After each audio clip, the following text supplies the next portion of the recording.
Assalamualaikum warahmatullahi wabarakatuh. Perkenalkan, nama saya Alamanda Yunir Elfazari, mahasiswi Politeknik Negeri Subang dari Prodi Sistem Informasi dengan nomor pokok 10.10.7004. Pada kesempatan kali ini, saya akan menjelaskan buku tentang pendidikan kewarganegaraan untuk pendidikan tinggi karya Ujang Carda, SSH, MH, MIP, MAP.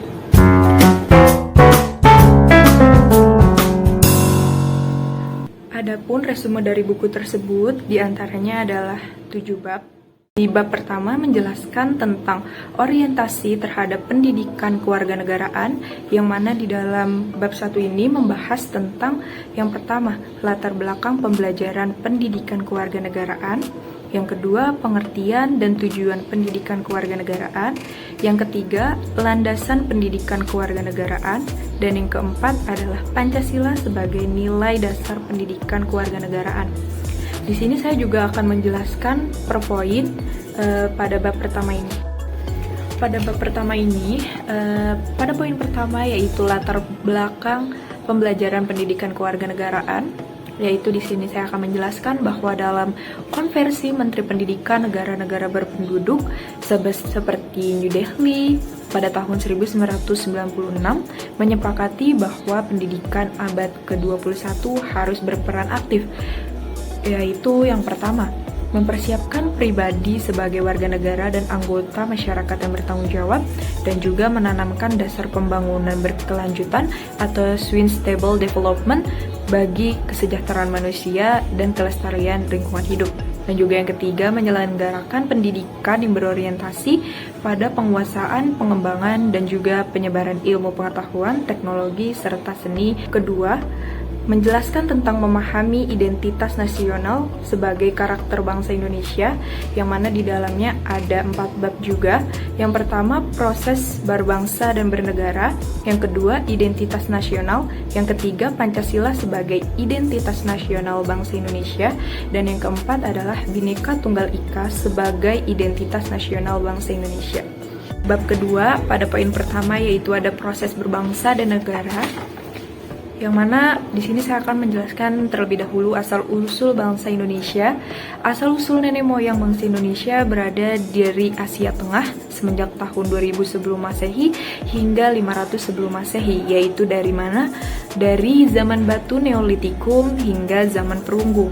Telah terjadi migrasi penduduk purba dari wilayah Yunan atau China Selatan ke daerah-daerah Asia bagian selatan termasuk ke Kepulauan Indonesia. Karena adanya suatu bencana alam termasuk yang hebat atau adanya perang antar suku serta bangsa. Lalu di poin kedua ada identitas nasional. Saya akan menjelaskan pengertian identitas nasional. Istilah identitas nasional atau national identity berasal dari kata identitas dan nasional, yang mana arti secara sendiri itu identitas adalah hariah, yaitu ciri-ciri, tanda-tanda atau jati diri yang melekat pada seseorang atau sesuatu yang membedakannya dengan orang lain. Sedangkan kata nasional atau national membedakannya dengan kata lain, yaitu merupakan identitas yang melekat pada kelompok-kelompok yang lebih besar. Lanjut di bab ketiga ada memahami Pancasila sebagai ideologi bangsa dan negara, yang mana di dalamnya ada 4 poin. Yang pertama, pengertian ideologi. Yang kedua, makna ideologi bagi bangsa Indonesia. Yang ketiga, perbandingan ideologi Pancasila dengan ideologi lain. Dan yang keempat, memahami makna Pancasila sebagai ideologi negara dari putusan Mahkamah Konstitusi nomor 100 PUU 9/2013. 3 poin pertama yaitu pengertian ideologi. Saya akan menjelaskan pengertian ideologi itu sendiri. Istilah ideologi berasal dari kata idea, yang berarti gagasan, konsep, pengertian dasar, cita-cita, dan logos yang berarti ilmu. Kata idea berasal dari bahasa Yunani yaitu eidos, yang berarti bentuk, dan di samping itu ada kata idein yang berarti melihat. Oleh karena itu, secara harfiah ideologi berarti ilmu pengertian yang berdasarkan atau dalam pengertian sehari-hari. Idea disamakan artinya dengan cita-cita. Cita-cita yang dimaksud di sini adalah cita-cita yang yang bersifat tetap yang harus dicapai oleh setiap manusia. Yang selanjutnya adalah makna ideologi bagi bangsa Indonesia sendiri. Yang pertama, manusia dalam mewujudkan tujuannya untuk meningkatkan harkat dan martabatnya, senantiasa membutuhkan orang lain dan selanjutnya membutuhkan juga suatu lembaga bersama untuk melindungi haknya atau dalam pergantian manusia ini di dalam negara. Pada bab 4 menjelaskan memahami negara, konstitusi, dan warga negara.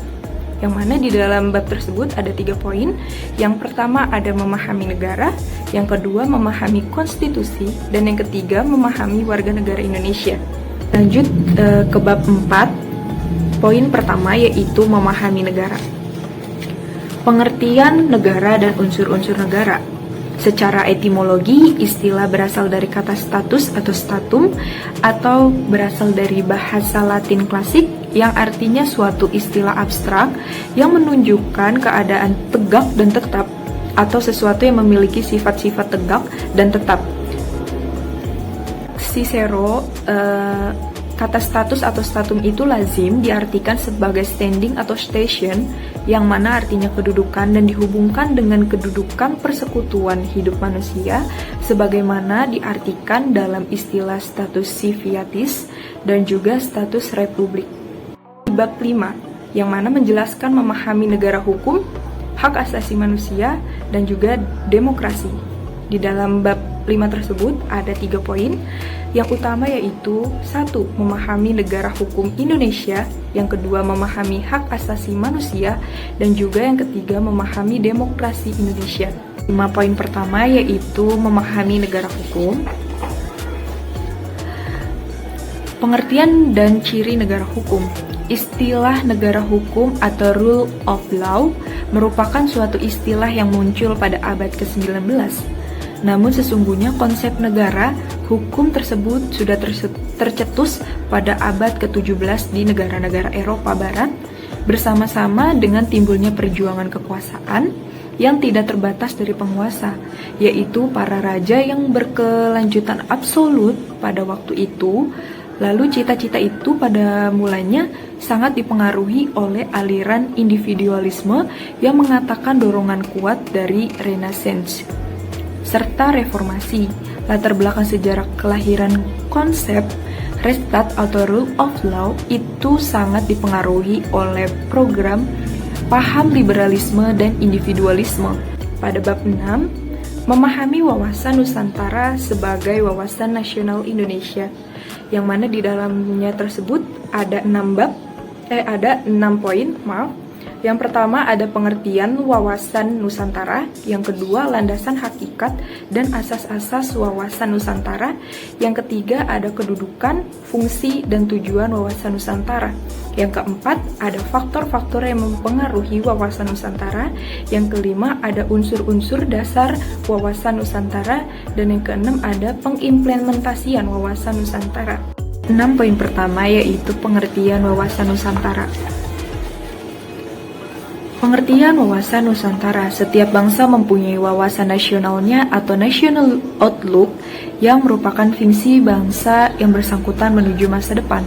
Kehidupan berbangsa dalam suatu negara memerlukan suatu konsep cara pandang atau wawasan nasional yang bertujuan untuk menjamin kelangsungan hidup dan keutuhan bangsa serta wilayah dan jati diri bangsa itu sendiri. Bangsa yang dimaksud di sini adalah bangsa yang bernegara atau nation state, seperti halnya Indonesia yang memiliki konsep wawasan nasional yang dikenal dengan wawasan Nusantara.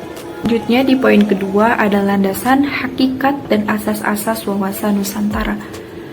Landasan wawasan Nusantara itu ada 2, yaitu landasan ideal wawasan Nusantara dan juga landasan konsepsional wawasan Nusantara.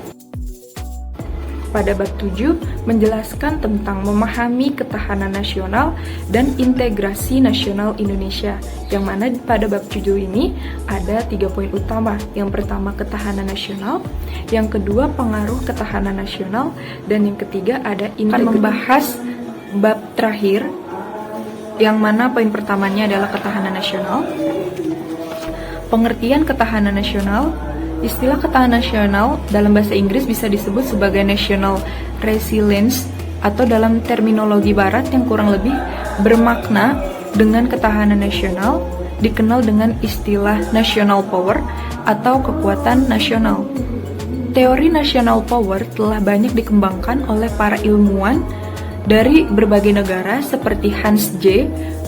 dalam bukunya yaitu Politics Among Nations menjelaskan tentang apa yang disebutnya sebagai the elements of national powers, yang berarti beberapa unsur yang harus dipenuhi suatu negara agar memiliki kekuatan nasional. Pada poin selanjutnya saya akan menjelaskan tentang pengaruh ketahanan nasional. Yang pertama, pengaruh hak asasi manusia dan juga pengaruh demokrasi. Dan poin terakhir yang akan saya jelaskan dan saya akan berikan informasi yaitu integritas nasional. Yang mana integritas nasional dan prioritas masyarakat Indonesia adalah upaya untuk menyatukan seluruh unsur suatu bangsa dengan pemerintahan serta wilayahnya. Mengintegrasikan sendiri berarti membuat untuk menyempurnakan dengan jalan menyautukan unsur-unsur yang semula terpisah. Menurut Howard Regens, integrasi berarti penyatuan bangsa-bangsa yang berbeda dari suatu masyarakat menjadi suatu keseluruhan yang lebih utuh dan memadukan masyarakat kecil yang banyak menjadi satu. Jadi mengintegritaskan itu dapat menggabungkan saat seluruh masyarakat menjadi satu. Jadi menurutnya integritas bangsa dilihat sebagai peralihan dari banyaknya masyarakat kecil menjadi satu masyarakat yang besar.